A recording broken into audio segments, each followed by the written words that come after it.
기도합시다. 축복의 자리에 잘 오셨습니다.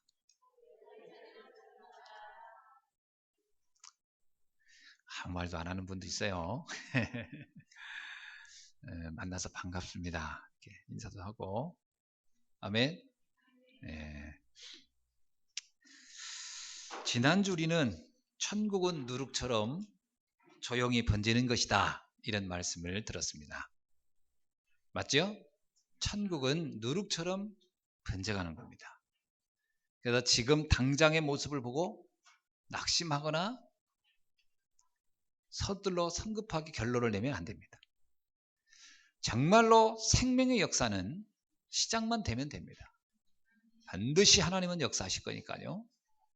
그래서 하나님의 나라, 그것은 복음이 들어가면 시작되고 반드시 가루 서마를 다 변화시킨 것처럼 변화의 역사를 갖다 주는 줄로 믿습니다. 여러분은 강단 말씀처럼 누룩처럼 번져가는 복음의 능력을 어떻게 좀 체험해 보셨습니까? 저는 캄보디아 현장에서 일어나고 있는 선교 현장을 들으면서 또 생생하게 복음은 누룩처럼 번지고 있는 거구나, 이런 것을 더욱 느끼고 있습니다. 그리고 오늘 이제 저녁 비행기로 제가 또 캄보디아에 들어갈 텐데, 정말 하나님의 나라가 누룩처럼 번진다는 것이 어떤 것인지 또 생생하게 또 보고 와서 여러분에게 현장 간증을 하는 시간을 또 가져야 되겠습니다. 처음에 김병희 목사님이라는 한 분이 가서 우리나라에 들어와 있던 캄보디아 노동자 한 사람을 만난 것이 시작이 돼서, 그래서 그 노동자가 우리 그 김병희 목사님 교회에 출석한 것이 계기가 돼서 우연히 캄보디아에 연결이 되고 그것이 시작이 돼서 된 선교가 지금은 프놈펜과 시엠리에 전도학교가 세워지고, 그리고 프놈펜에는 아주 유력한 정치인들에까지 복음이 들어가고 많은 의사들과 또 많은 학교의 교수진까지 지금 복음이 확산되고 있는 것을 보면 복음은 분명히 누룩처럼 번진다는 말이 맞습니다. 그리고 우리 민족이 이렇게 복음화된 과정을 봐도 누룩처럼 시작됐다는 것, 그리고 그것이 이 민족을 전체를 변화시켰다는 것에 대해서 의심의 여지가 없겠죠. 그런데 이런 사건이 그러면 우리에게는 안 일어나느냐? 우리에게도 일어나는 겁니다. 그리고 그 과정에 여러분이 있는 줄로 믿습니다. 제가 너무 많은 간증이 많아서 다 들을 수가 없어요. 그리고 개인적인 다 사적인 부분이 좀 있어서 공개적으로는 못하지만 사적으로 만나서 얘기하면 다 공감을 하죠. 하나님의 나라는 이렇게 누룩처럼 번져가는 것이 예수님의 말씀처럼 분명한 줄로 믿습니다. 오늘 말씀은 예수님께서 우리에게 천국에 대한 비유의 또 다른 얘기죠. 예수님의 공생애를 보면 예수님이 공생애를 시작하면서 하신 첫 번째 메시지, 그리고 예수님이 공생애를 마치고 나서 죽으신 다음에 부활하여 승천하기 직전에 했던 마지막 메시지, 처음 메시지와 마지막 메시지, 그 주제가 똑같습니다. 예수님이 공생애를 시작하면서 하신 첫 번째 설교가 뭐냐? 마태복음 4장 17절입니다. 이때부터 예수께서 비로소 전파하여 가라사대 회개하라, 천국이 가까이 왔느니라 하시더라. 예수님의 첫 설교가 천국이 가까이 왔다, 하나님의 나라에 대한 메시지였어요. 그리고 예수님의 마지막 메시지가 뭐냐? 사도행전 1장 3절 보니까 40일 동안 저에게 보이시며 하나님의 나라의 일을 말씀하시더라. 그리고 주님이 승천하신 거예요. 그래서 우리는 왜 예수님께서 이렇게 하나님의 나라에 대한 메시지를 집중적으로 하셨을까? 이유가 있지 않겠는가 하는 겁니다. 그것은 이 땅에 그리스도가 와야 할 이유가 거기에 있고요, 구원 사역을 해야 할 이유가 이 속에 다 담겨져 있습니다. 골로새서 1장 13절에 보니까 우리를 흑암의 권세에서 건져내요 그의 사랑의 아들의 나라로 옮기셨느니라. 예수님의 구원 사역이 뭐냐? 흑암에게 잡혀있는 영혼을 건져내서 하나님의 나라, 천국으로 옮겨놓는 것이 예수님의 구원 사역이에요. 흑암에게 잡혀있는 인생을 해방시키는 것이 예수님이 하시는 사역의 핵심입니다. 그래서 내가 오는 것이 이제 복음을 선포하면서 천국이 가까이 합니다. 복음의 결과가 뭐냐는 겁니다. 복음의 핵심은 그리스도죠. 그런데 그 내용과 결과가 뭐냐는 거예요. 그 결과가 하나님의 나라가 누려지는 겁니다. 그래서 오늘 우리에게는 주님이 뭘 주길 원하냐? 하나님의 나라가 성도들에게 이루어지길 주님은 간절히 원하고 있는 줄로 믿습니다. 한마디로 말하면 에베소서 2장 2절에 보니까 이 땅은 공중권세가 잡았다 그래요. 공중권세가 잡은 곳에 성도들이 있는 겁니다. 공중권세가 잡은 곳에서 구원받은 하나님의 자녀들이 있는 거예요. 그래서 주님의 마지막 메시지가 뭐냐? 구원받은 하나님의 자녀들이 이 땅에서 어떻게 신앙생활을 할 것인가? 그것도 하나님의 나라. 우리가 하나님 나라를 얼마나 잘 누리느냐가 관건이라는 거예요. 그래서 베드로전서 5장 8절로 9절 보니까 근신하라 깨어라 너희 대적 마귀가 우는 사자같이 두루다니며 삼킬차를 찾나니 너희는 믿음을 굳게 하여 저를 대적하라. 하나님의 나라를 누리는 방법이 신앙생활의 내용입니다. 우리가요 신앙생활하면 조금 추상적일 수도 있어요. 그런데 신앙생활은 엄밀하게 하면 영적 전쟁의 과정이에요. 하나님의 나라를 얼마나 잘 누리느냐가 승패의 관건인 줄로 믿습니다. 사단은 계속 우리를 속였겠죠. 하나님의 나라를 누리지 못하도록. 그래서 예수님은 이 땅에서 일어나는 하나님의 나라의 시작을 뭐라고 표현했냐? 마태복음 12장 28절에서 내가 하나님의 성령을 힘입어 귀신을 쫓아내는 것이면 하나님의 나라가 이미 너에게 임하였느니라. 그래서 흑암의 권세에서 건져내는 일들이 하나님의 나라의 시작이고 이것이 내가 와서 하는 사역의 핵심이다. 그렇게 말씀하신 거거든요. 오늘 우리는 현장을 보면서 과연 사단이 그러면 우리가 이게 신앙생활하는데 그렇게 어마어마하게 말이 있단 말이냐? 사단은 창세기에 보면 알지만 자기를 절대 드러내지 않습니다. 뱀을 이용했잖아요. 사단은 네피림 시대에 사람들을 이용했어요. 바벨탑 문화를 이용했어요. 사단은 절대로 자기가 스스로 드러나는 법이 없습니다.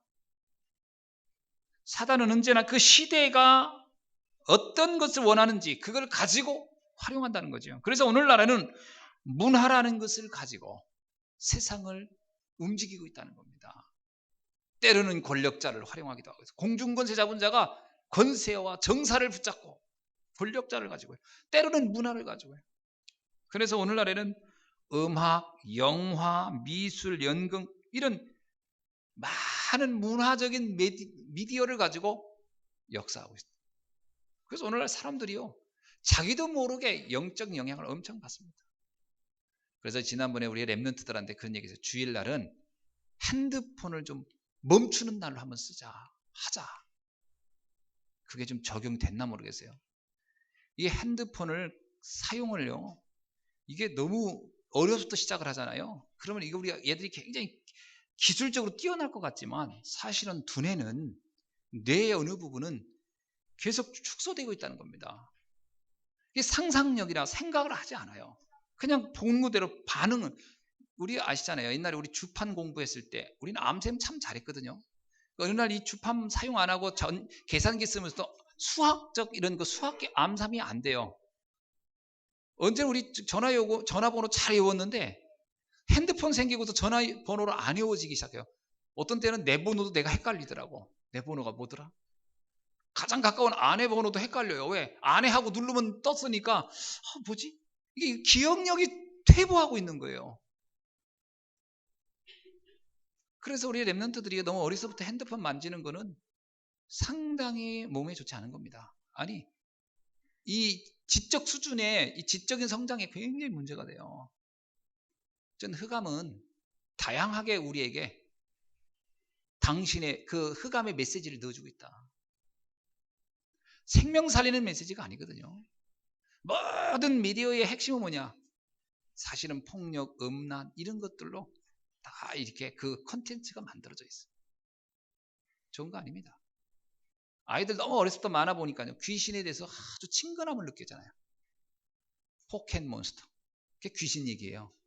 이누야사. 나도 다 외워. 애들 좋아했던 거. 다 그 귀신 얘기입니다. 그런데 그 귀신 얘기가요. 그리고 또 뭡니까? 무슨 뭐 부적 던지는 거. 다 그게 귀신 얘기거든요. 그렇게 되지 않으면 사람도 좋아하지도 않아요. 이미 그게 우리의 영혼 속에 다 들어가 있어요. 여러분, 알프스 소년 하이디 안 봅니다. 그건 애들 관심 없어요. 이젠 그런 차원이 아니라니까.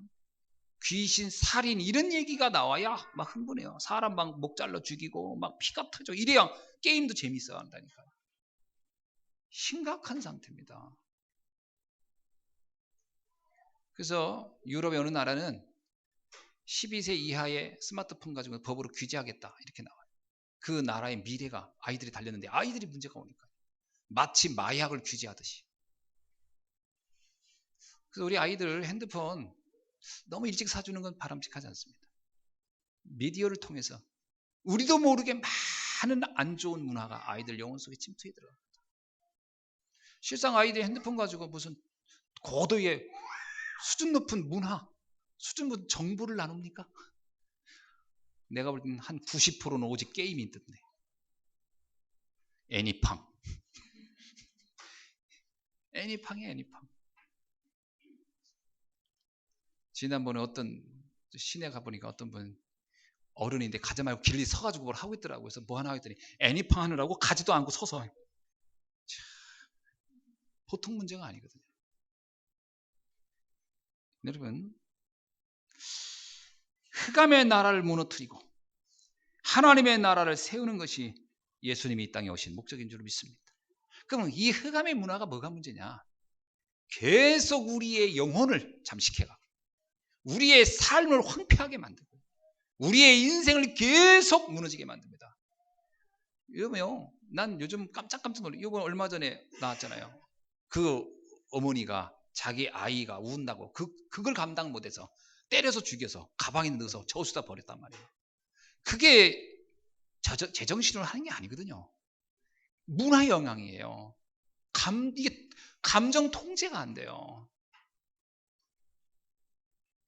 저도 성질이 급한 편입니다만 사람들이요, 뭐 이렇게 자기 뜻대로 안 되면 일단 화를 내고요. 그게 왜 그러지? 이치를 따지는 게 아니에요. 성질부터 내요. 아이들도 야 그거 하면 안 된다 그러면 왜 저분이 저런 얘기를 했을까? 이렇게 생각을 하고 아 무슨 뜻이 있겠지. 혹은 이렇게 순종하는 게 아니라 첫 단어가 이러면 왜요? 덤벼. 뭐 생각을 안 해. 생각을. 그러니까 머리가 이미 완전히 바보가 돼가고 있는 거예요. 생각을 안 해요. 이게 이제 나중에 심각한 문제 앞에 섰을 때 사단에게 그대로 잡혀버리는 거예요. 바른 판단 못합니다. 수준 있는 생각을 못해요. 흑암은 미디어를 통해 이미 많은 부분을 잠식해 들어오고 있다는 거예요. 영적으로 이것을 이겨낼 수 있는 힘이 다른 것은 없어요. 복음의 비밀을 누려야만이 가장 행복한 인생의 삶을 살 수 있는 줄로 믿습니다. 그래서 구원받은 성도들이 세상에 살아가는 가장 중요한 비밀이 뭐냐? 하나님의 나라를 누리는 거예요. 하나님의 나라를 못 누린다는 얘기는 심각한 축복을 놓치고 있는 겁니다. 이걸 누려야 돼요. 그래서 예수님 마지막에 40일 동안을 주님은 그 얘기만 하신 거예요. 이제부터 앞으로 올 많은 문제가 있을 것이다. 문제가 없을 수가 없어요. 여러분, 문제 없는 세상을 살고 싶으면 공동묘지 가면 끝나요. 그 전까지 살아있는 우리에게는 오게 돼 있어요.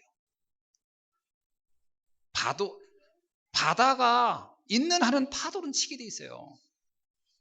파도가 왜 치냐고 따지고 있다는 건 바보예요. 치는 파도를 사용해야죠. 문제를 축복으로 바꿔야죠. 왜 문제가 오냐고 그걸 탓하고 있습니까?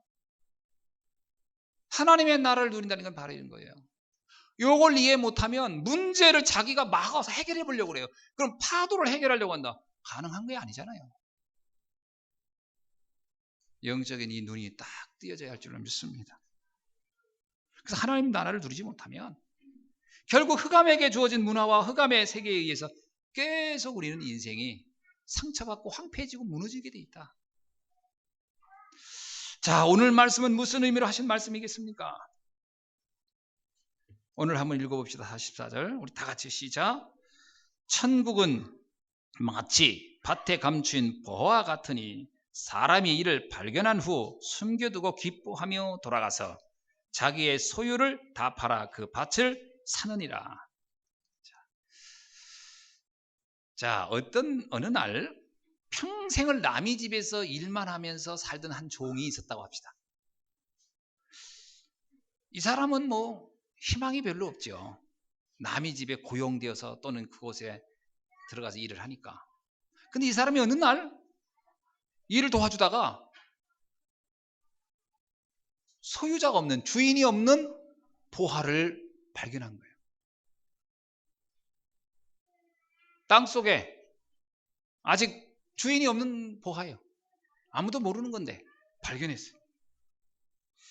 근데 그 양이 어마어마해요. 자기가 평생을 먹고도 살 만큼 편하게 살고도 남을 만한 보화가 발견된 거예요. 기쁘겠어요? 안 기쁘겠어요? 우리가 길 가다가 10,000원짜리만 주워서 기쁜데? 그치? 나 얼마 전에 오래전인데 길 가다가 여기 길 앞에서 가다가 뭐 떨어져 있길래 난 처음에 뭔가 했더니 5,000원짜리가 하나 떨어져 있더라고. 그날따라 내가 또 배가 고픈데 돈이 없어가지고 라면이나 사 먹을까 했더니 돈도 없었어. 그런데 5,000원짜리가 떨어져. 그거 괜히 기분 좋더라고요.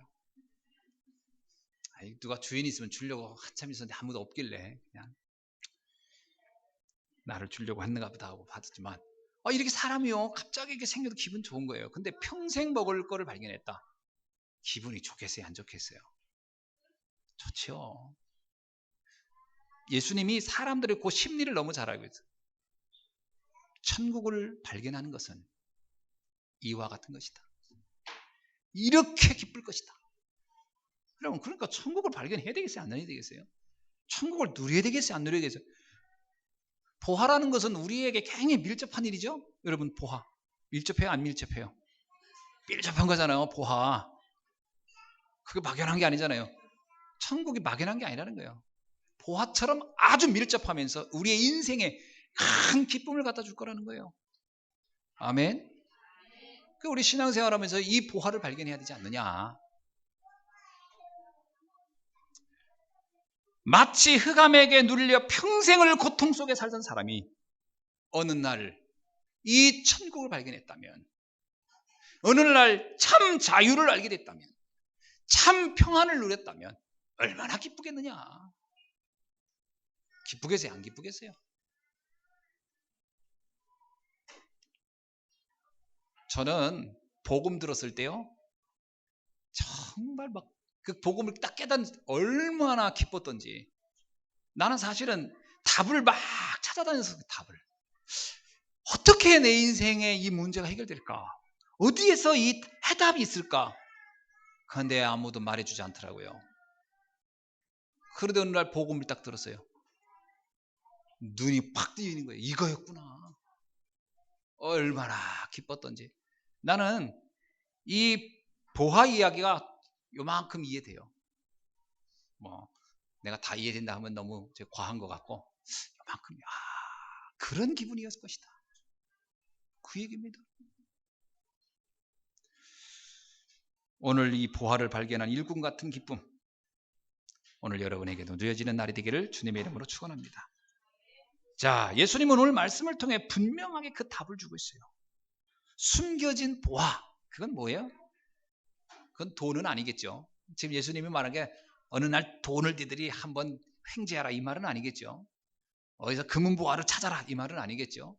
여기서 숨은 보화는 복음을 상징하고 있는 말입니다. 복음을 알게 되면 천국을 누리게 될 것이다. 그 얘기예요. 복음을 알게 되면 너의 인생에 천국이 시작될 것이다. 저는 그게 맞다고 봐요. 저는 제 자신이 그걸 체험했어요. 여러분, 복음이 정말 이해되면 천국이 시작돼요. 어떤 분이 그러더라고. 목사님, 좀 복음 들어도 복음이 좋은 건 알겠는데 별로 그렇게 감동도 없고 기쁨도 없고. 복음의 맛 잘 몰라서 그래요. 여러분, 애들이 돈 주서요. 근데 별로 좋아하지 않아. 이유는 돈의 가치를 몰라서. 그래서 전에 우리 애기들 보면 그러잖아요. 10,000원짜리 주고 100원짜리 동전 달라고 하는 애들 있잖아요. 그게 이제 그 세뱃돈, 여러분 그래서 세뱃돈 걔들 많이 삥땅 쳤잖아, 이렇게. 그 가치를 모르면 가지고 있으면서 이게 얼마 뭔지 모른단 말이죠. 복음을 알고도요, 복음의 가치 모르면요, 별로 이게 내게 신통하지 않습니다. 내 인생을 변화시키지 못해요. 그렇잖아요. 아니, 돈을 가지고 있으면서 돈을 활용하지 못하는 것은 있으나 마나한 돈이에요. 맞습니다. 복음을 있으면서 복음을 활용하지 못하면 복음을 아는 것과 모르는 것과 차이가 거의 없어요. 사람들은 거의 복음의 능력에 대해서 오해하는 경우가 참 많습니다. 여러분, 복음의 가치를 알면은요, 충격을 받을 수밖에 없어요. 전 충격을 안 받는다는 게 그게 이상해요. 아니, 사람이 로또 복권 같은 거 하나 당첨받아도 충격을 받잖아요. 근데 그게 영원한 답은 아닌데도 충격받는데, 내 인생의 영원한 답인 복음을 알았다? 어떻게 충격이 안 오겠는가? 좀 충격받을 것 같아요. 많은 사람들이 복음을 오해합니다. 어떻게 이해하냐? 마태복음 16장 14절의 말씀처럼 오해해요. 세례 요한처럼, 엘리야처럼, 에레미야처럼, 선지자 중에 하나처럼. 예수님이 어느 날 묻잖아요. 사람들이 나를 누구라 하냐. 이 얘기는 뭐냐면 사람들이 복음에 대한 이해를 어떤 수준으로 하고 있는가를 묻고 싶었던 거죠. 네 가지 형태로 사람들이 이해해요. 불의한 세상이 좀 바뀌어지는 거, 좀 억울한 문제가 해결되는 거, 그게 복음의 가치일까요? 물론 그 안에 있죠. 그런 게. 그죠? 억울한 게 좀 해결되고 예수 믿었더니 조금 그런 있을 수 있겠습니다. 그런 건 핵심이 아니고요. 그거는 본질도 아니에요.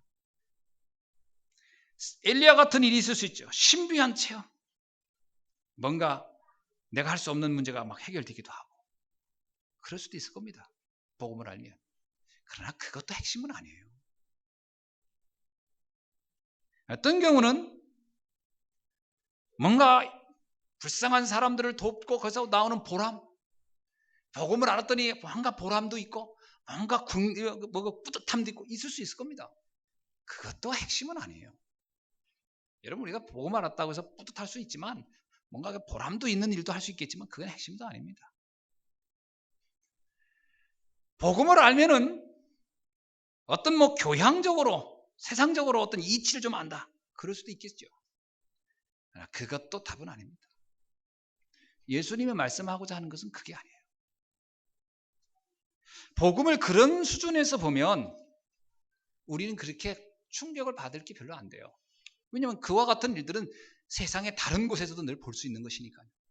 그러니까 좋다 하는 정도. 여러분, 복음이 좋다 하는 정도 가지고는 안 됩니다. 복음이 좋다고 하는 사람은 많거든요. 유일성의 답이 나와야 돼요. 복음이 아니면 안 되는 것이다. 그렇게 되어야 진정한 천국의 맛을 보기 시작합니다. 많은 사람들이 그냥 좋다 하는 수준에서 머물러 있어요. 예수 믿으면 좋다. 그건 나쁜 건 아니죠. 그러나 그 이상의 것이 있어요. 바울이 뭐라고 합니까? 내가 복음을 아는데 그 깊이와 높이와 넓이를 더 알기를 원하노라. 바로 그겁니다. 복음이 갖는 그 깊이, 그 넓이, 높이 무궁무진하거든.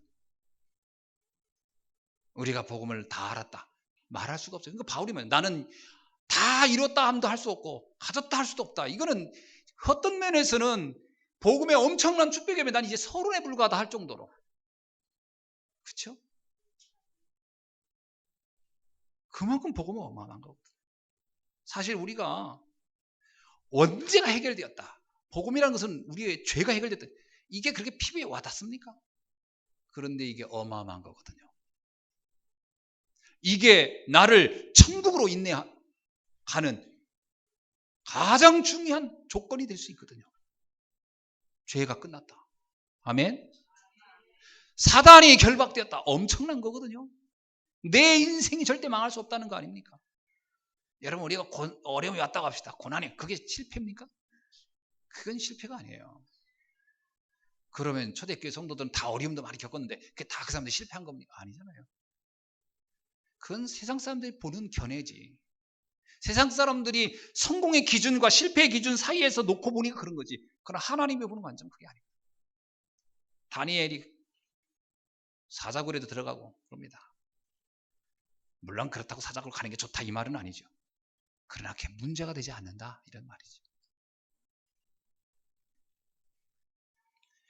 복음의 비밀이 깨닫는 날이 되기를 주의 이름으로 축원합니다. 우리의 현장을 보면요, 복음에 대한 이 어마어마한 축복에 대한 부분들이 많이 확인되게 되죠. 사람들이 거의 다 지금 영적 문제에 무너져 가고 있는 거 아닙니까? 장세기 3장 문제에 무너져 가고 있고 모든 사람들이 다 황폐해지고 무너지고 깨지고 난리도 아니에요. 그런데 이 삶에서뿐만 아니라 우리의 영원한 답까지 주셨다. 놀라운 일이죠. 영원한 축복. 이 언약을 굳게 붙잡는 날이 되게 주의 이름으로 축원합니다. 여러분, 우리가 발견한 복음은 엄청난 거예요. 그렇죠? 그러니까 바울은 뭐라 하면 난 죽어도 좋다. 바울은 진짜 복음의 가치를 제대로 본 사람. 나는 복음을 알았으니 이제 죽어도 좋다 이랬어요. 난 사나 죽으나 오직 그리스도를 살다 간다. 이게 다다. 빌립보에서는 뭐라 합니까? 복음을 알고 나니까 세상에 그렇게 좋다고 하는 것들이 물론 필요하지만 이 복음의 가치와 비교해 보니까 배설물 수준이다. 그 정도는 돼야죠. 그 정도 잘 안 되지요. 우리 그 응답을 누려야 될 줄은 믿습니다. 예. 그래야 사단이 공격 못해요. 그래야 정말 하나님 나라를 누리다 가는 겁니다. 그러면 뭐 좀 가난하다 그게 문제가 안 되고 좀 병들었다 그게 문제가 안 되고요. 좀 뭐 일이 안 된다 그게 문제가 안 되고 사람들이 나를 좀 어떻게 본다 이것도 문제가 안 되잖아요. 그 정도 결론 내면 정말로 여러분이 복음이 내 생애 최고의 가치다라고 한다면 삶에서 겪고 있는 문제들은 사실은 웃으면서 넘어갈 수 있는 거죠. 응답 누리길 주의 이름으로 축원합니다. 그래서 예수 그리스도를 알면 어떻게 된다고 했나요? 음부의 권세가 이기지 못할 것이다. 그렇습니다. 그게 복음의 능력이 음부의 권세가 이길 수 없는 사람. 그래서 보화를 발견한 사람은 누가 뭐라해도 어떻다?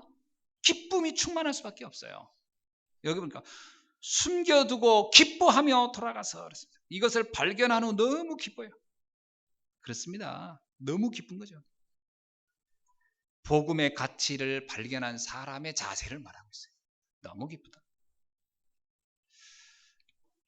근데 여기 보니까 숨겨두고 다시 돌아갔다 그러거든요. 왜 숨겨뒀을까요? 이건 뭐 당시 유대 역사의 배경을 보면 쉽게 이해돼요. 이스라엘은 전쟁이 하도 많아가지고 이스라엘 사람들은 지금도 가급적이면 그 나중에라도 재산 가치로 활용할 수 있는 것들을 좋아합니다. 그리고 유대인들은 그리고 가급적이면 이렇게 그 규모가 작으면서 가치가 나가. 그래서 유대인들이 가장 많이 하는 게 보석 관련 이런 일들이죠. 그래서 보석 가공이라든지 세계적인 다이아몬드 이런 건 다 유대인들 손에서 가공되어지고 거래된다고 하는 겁니다. 왜냐? 전쟁이 하도 많이 나니까 이제 전쟁 중에 빨리 피신해야 되고 빨리 보화를 이렇게 숨길 수 있어야 되고 소유할 수 있어야 되니까 그래서 유대인들은 금이니 이런 것들을 굉장히 좋아한다고 하죠. 유대인들이 전쟁이 하도 많이 나니까 그때 당시에 어떤 일이 있었냐? 아무도 모르게 자기가 이렇게 금부치를 모으는 겁니다. 나중에 이제 혹시 모르라서 금도 모으고 보석도 모으고 모아요. 그래가지고 그거를 땅 속에다가 잘 감춰둡니다. 그리고서 이제 평안한 기회는 살짝 꺼내서 조금씩 쓰고 이제 위험한 때가 되면 이제 숨겨놓고 어디 피신해 갔다가 이제 다시 와서 찾아 쓰고 이렇게 하려. 그런데 이 사람이 전쟁 중에 죽었다든지 포로로 끌려가서 못 돌아온다든지 그럼 땅속에 있는 보화는 그냥 묻혀 있는 거죠. 그러던 날 이 땅은 주인이 바뀌겠죠. 전쟁이 이렇게 기간 지나고 그렇게 하면서 거기 어떤 사람이 이제 인부를 시켜서 땅을 이렇게 이제 갈게 했는데 이 사람이 하다가 발견할 수 있다는 얘기죠. 그런 얘기입니다. 그래서 근데 이런 일들이 유대인에는 자주 있었기 때문에 법이 어떻게 되냐? 땅 소유자가 그 재물의 소유권을 가지고 있는다 이렇게 했어요. 왜냐하면 그 땅 보화를 숨긴 사람이 너도 나도 내 거다 그러면 누가 주인인지를 가늠하기가 어려우니까 땅의 소유자가 보화의 소유자다. 자, 근데 문제는 땅 주인이 보화가 있는지 발견했을 때만 자기 거죠. 일하던 이 인부가 보화를 발견하니까 어떻게 생각해요? 주인이 알기 전에 빨리 덮어두고 가서 이 땅을 사야 되겠죠. 이 땅을 사려고 몸부림치는 겁니다. 왜? 그 보화가 있으니까. 그 얘기죠. 이게. 예수님이 당시에 이런 일들이 간혹 있었으니까. 자, 복음은 마치 땅속에 묻혀있는 보화 같다. 왜 예수님은 다양한 비유 중에 이 비유를 들었을까요? 이런 생각 해보신 적 있습니까? 복음은 땅속에 묻힌 보화 같은 것이다. 잘 드러나지 않습니다. 사람들이 잘 이해 못해요. 그래서 고린도전서 1장 18절에 보니까 십자가의 도를 사람들은 미련하다 그렇게 말한다 그랬어요. 예, 복음이 언뜻 봐가지고 이게 어떻다는 거냐 나에게 이러거든요. 여러분 예수가 그리스도 이게 언뜻 들어가지고 이게 뭐 나한테 뭐 떡이 돼 돈이 돼 이런단 말이죠. 그 가치가 이해가 안 되니까 그렇거든요. 보화는 숨겨져 있는 거라 그랬어요. 지금도 복음을 하찮게 여기는 사람이 많습니다. 그거 뭐 예수가 그리스도 그게 뭐 어떻다는 거냐. 그 교회에 나오는 사람들도 복음의 가치를 그래서 중요하게 여기지 않아요. 그래가지고 다른 것을 더 중요하게 여기는 거예요. 사실 신앙의 핵심은 복음을 깊이 깨닫고 누리는 데 있습니다. 그런데 다른 서론적인 거예요. 여러분 인간적인 친교 잘한다. 이건 중요한 거 아닙니다. 사실은. 진짜 복음이 이해되면 여러분 보세요. 가장 중요한 데 가치를 보게 되면 그걸 본 사람들끼리 서로 통하게 돼 있어요. 자연스럽게. 제가 지난번에 케냐에 가서 케냐 아프리카에 있는 그분들하고 만나서 얘기합니다. 이분들이 복음을 아니까 처음 만났는데 성도 같아요. 가족 같아요. 금방 통해요.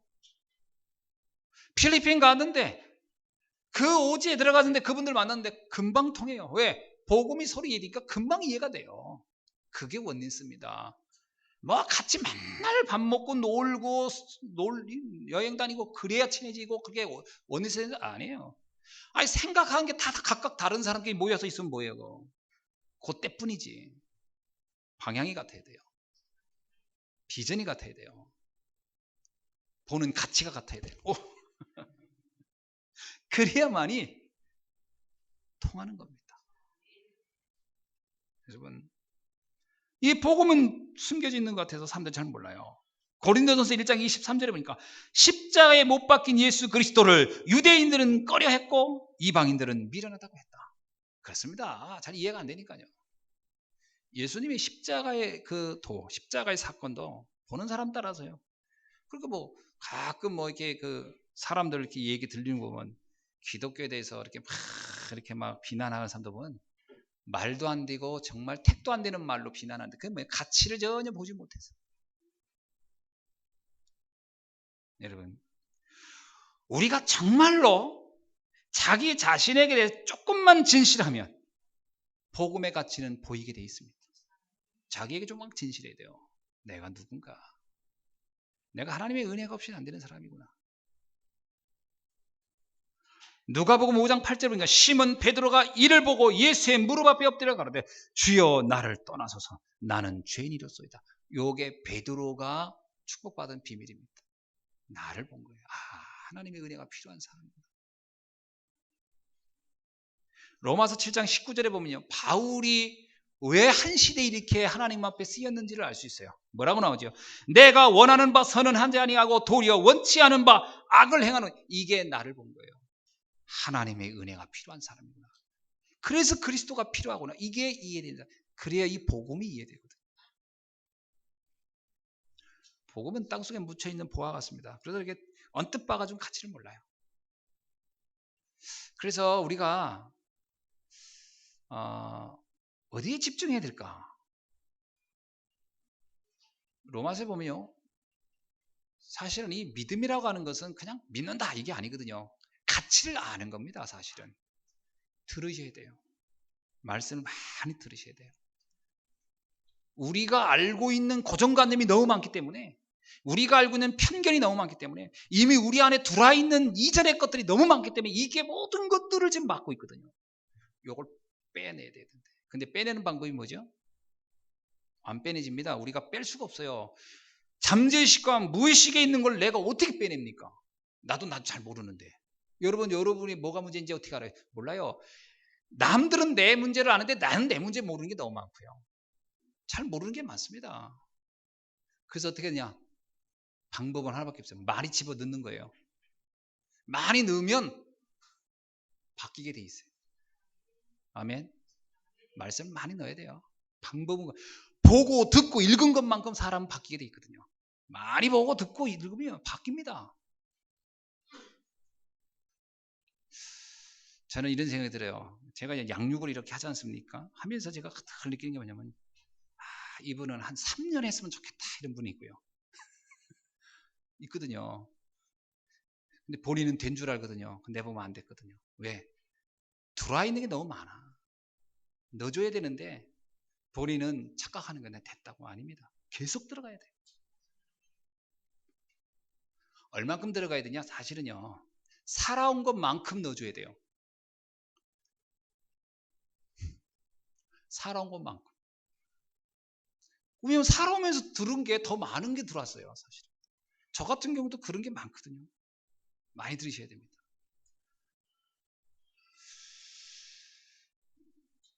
그러면 어느 날 듣는 중에 내 인생의 천국을 체험하게 돼요.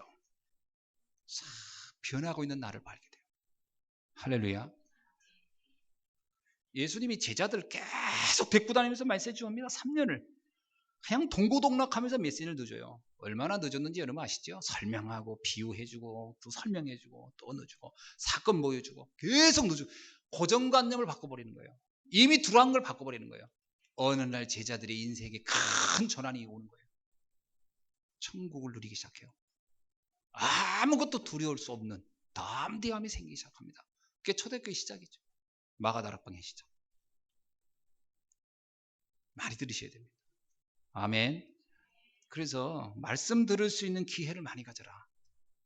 할렐루야. 많이 가지셔야 돼요. 왜 아침에 일어나서 기도 수첩하라고 하느냐? 이유가 있습니다. 하루를 눈 떴을 때 무엇을 생각하며 시작하느냐가 굉장히 중요하거든요. 우리는 어느 날부터 아침에 눈 뜨면요, 세상의 정보로 시작을 해요. 뉴스 중에 감동적인 뉴스는 거의 없습니다. 다 불행한 뉴스, 안 좋은 뉴스, 사건, 사고 뉴스들이지. 그거로 시작한단 말이죠. 그건 나에게 별로 좋지 않아요. 복음으로 시작하는 날이 돼야 되죠. 그렇잖아요. 자, 성도들이 한숨과 고민 속에 헤매고 있다면 이유는 다른 게 아닙니다. 복음이 내 안에 깊이 뿌리 내리지 못해서 천국이 그만큼 안 누려지고 있기 때문에 그런 거예요. 천국이 누려지면 아무 문제 안 돼요. 크로스비 보세요. 그는 장님인데 얼마나 그의 인생을 행복했습니까? 근데 크로스비의 특징이 뭐예요? 어릴 때부터 할머니가 계속 말씀도 줬다는 거예요. 그게 그 사람의 평생의 힘이 된 거죠. 여러분, 우리가 이 말씀 넣으라고 했더니 또 공부도 안 가르치고 오직 말씀, 그건 아니죠. 그건 당연히 우리가 해야죠. 그러나 말씀을 넣어주는 것을 소홀히 하면 안 돼요. 그 유대인들 보세요. 얼마나 집중해서 아이들에게 메시지를 넣어줬나. 영혼 속의 말씀이 각인돼야 될 줄로 믿습니다. 각인이 안 되면 결국 자기 있는 거 가지고 살다가 거기에서 갈등하고 무너져요. 들어가야 되거든요.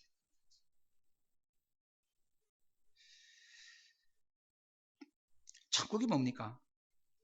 하나님이 통치하는 세계가 천국이에요. 그럼 내가 천국을 누린다 이 말은 뭐예요?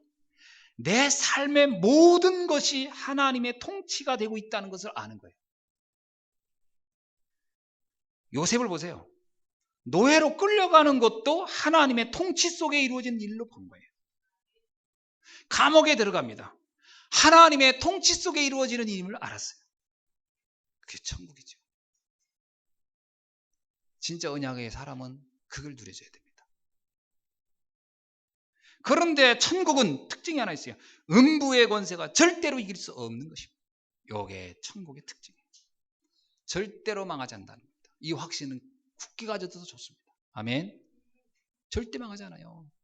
어려움이 올 수 있지만 그것이 나를 망하게 하지 못한다는 거예요. 깨닫기를 주의 이름으로 축원합니다. 진짜 복음 안에 있는 자는 로마서 8장 28절의 언약이 그대로 이루어질 겁니다. 모든 것이 합력하여 선을. 진짜 천국의 맛을 본 사람은 요한일서 5장 18절의 말씀이 그대로 들어가. 악한 자들이 나에게 손을 대지 못하리라. 아멘. 진짜로 천국의 맛을 본 사람은 데살로니가서 5장 16절 18절 항상 기뻐하고 감사하고 쉬지 않고 기도하는 것이 될 겁니다. 이게 하나님이 주신 하나님 나라를 누리는 방법이에요. 여러분, 감사라는 것이 감사의 조건이 이렇게 윤리적으로 육신적으로 딱 돼서 감사한다. 그러면 그 감사 금방 사라집니다. 왜? 그 금방 바뀔 거니까. 세상의 감사의 조건은 다 상대적이기 때문에 바뀌어요. 여러분 옷 사주면 좋죠. 근데 그 감사가 10년, 20년 갑니까? 여러분 차 사보세요. 차 남자분들 차. 그러면 애인보다 더 뭐 어떤 여자들은 그걸 이해를 못하대. 남자가 차 사가지고 막 차 닦으면은 막 질투한다대. 그거 모르는 여자가 바보라서 그런 거예요. 한 달만 지켜보면 돼요. 한 달 지켜보면 잘 안 닦아요. 그건 그때뿐이. 이게 인간이 느끼는 감사, 기쁨은 굉장히 일시적인 겁니다. 그래서 하나님이 주시는 감사를 누려야 되거든요. 그게 천국입니다. 하나님의 나라, 영원한 것. 진짜 부활을 발견한 사람은 그래서 모든 행동이 달라져요. 어떻게 달라집니까? 돌아가서 자기의 소유를 다 팔아 그 밭을 사느니라. 그렇습니다. 모든 게 바뀌어요. 부활을 발견한 사람. 가치를 알기 때문에 헌신이 나와요. 성도가 누굽니까? 진짜 천국의 비밀을 알기 때문에 헌신이 너무나 즐거운 사람. 그게 성도입니다. 아멘. 근데 어떤 분이 더라고 말씀은 좋은데 헌신은 어려워요. 그거는 이게 분리되어 있다는 얘기인데 그게 영적으로 상당히 안 좋은 겁니다. 원래 우리는 이원론자가 아니고 이론론자예요. 육은 더럽고 영은 깨끗하다 이게 아닙니다. 영과 육이 하나입니다. 여러분 그래서 행함이 없는 믿음은 죽은 믿음이란 말은 뭘 얘기하면 행함을 강조하려는 거 아닙니다. 믿음이라는 것 속에는 반응하게 돼 있다는 걸 설명하는 겁니다. 이게 섞여 있다는 거예요. 함께 하는 겁니다. 헌신한 단어를 써서 그렇지 그건 헌신이 아닙니다. 너무 행복해서 하는 겁니다. 여러분은 엄마가 자녀를 위해서요 아프면 막 아이를 위해서 밤에도 막 잠도 못 자고 돌보고 이렇게 합니다. 병원도 데리고 가고 그거를 부모가 난 너를 헌신하고 있다 이놈아 이럽니까? 아니에요. 그건 내가 그 아이를 너무 사랑하기 때문에 그냥 하는 거지. 단어를 쓸 때 헌신한 단어를 쓰지. 그러면서 부모는 뭐랍니까? 나는 너를 키울 때가 너무 행복했다. 그 말입니다. 그거 힘든 게 아니에요. 그게 힘들면 그건 의붓 엄마지. 그 나를 안 낳았으니까 힘들지. 나를 낳은 부분은 힘들 리가 없어요. 정말 가치를 알면 헌신하는 게 어렵지가 않습니다. 여기 보세요. 가치를 아니까 자기 소유를 다 팔아서 그걸 살려고 했다. 가치를 못 보는 사람이 이걸 한다면 바보죠. 그럼 가치를 아는 사람이 하는 건 당연한 거예요. 그거는 이상한 게 아닙니다. 여러분 많은 사람들이 복음의 그 천국의 비밀을 잘 모른다 이런 얘기를 할 때가 있어요. 그래서 우리가 뭐 교회를 위해서 헌신한다, 또 뭐 헌금을 한다, 뭐 봉사를 한다 이런 게 가치를 알고 하면 그건 정말 아무것도 아니고 너무 행복한 겁니다. 근데 가치를 모르고 하면 너무 피곤하고 힘든 거예요. 핵심은 얼마나 했느냐가 아니고 가치를 얼마나 받느냐 있습니다.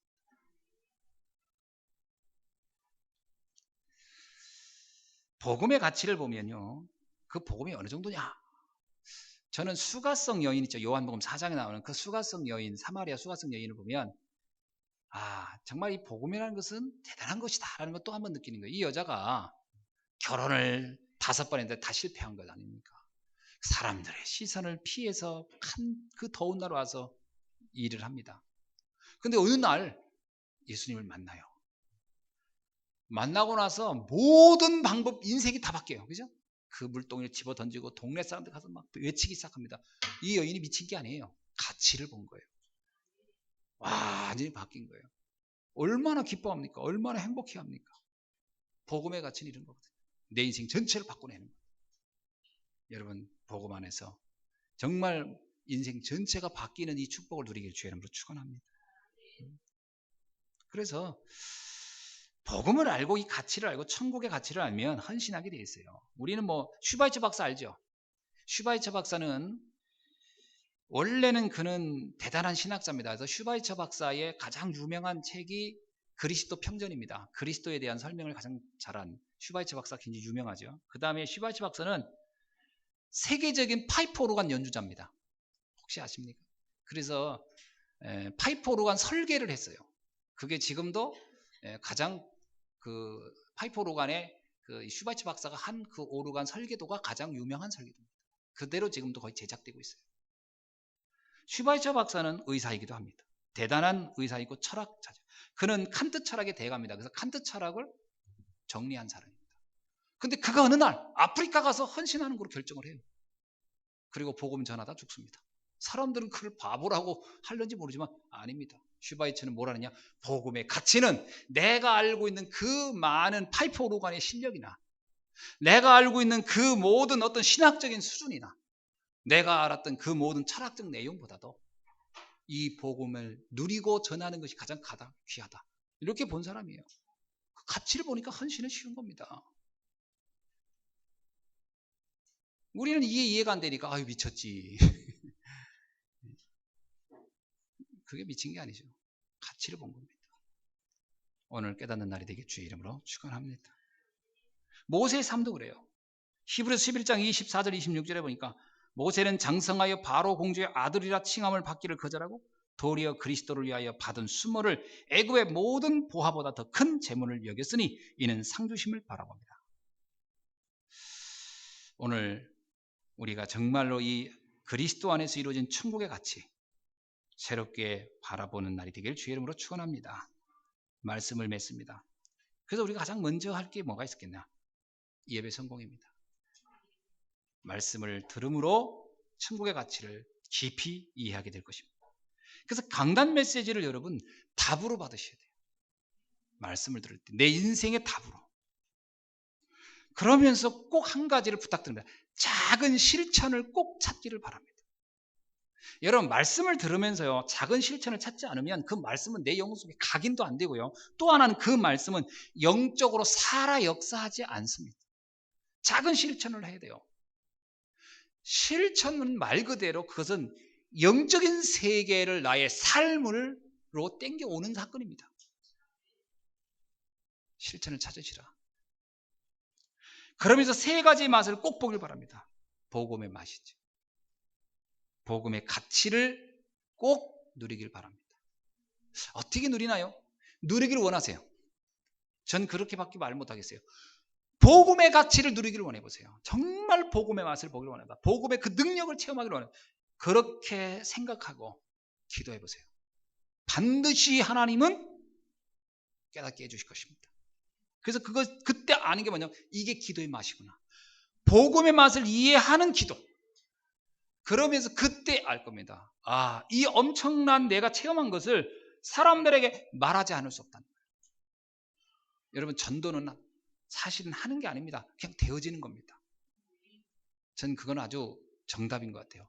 전도는 되어져요. 내 안에 있는 게 그냥 나와요. 저절로. 표현하게 돼 있습니다. 그러면서 마지막입니다. 그릇을 준비하길 바랍니다. 반드시 하나님은 역사할 거니까요. 반드시 하나님은 사도행전 2장 1절의 응답을 주실 겁니다. 오순절 날이 이미 이름에 불같은 바람 같은 아무도 막을 수 없는 응답을 주실 것이다.